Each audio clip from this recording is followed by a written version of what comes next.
Good afternoon, everyone. We're here now at Okura project.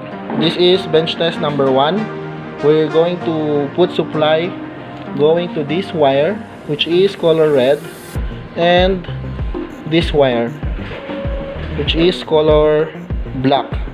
When we put supply on these two cables, this valve will going to open its position. As of now, our position is at 90% of its closing. So, can you give a power supply, please?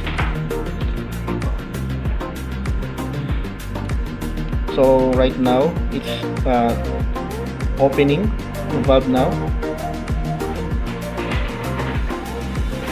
And then it will stop, no? So,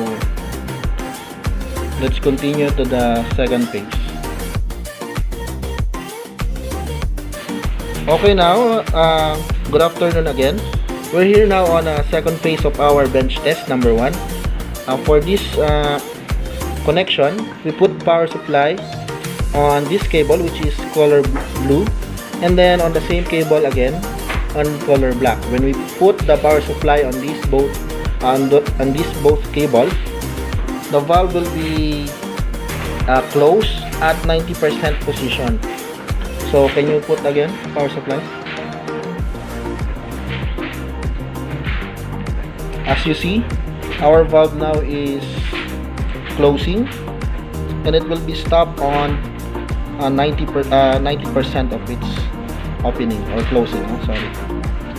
Okay.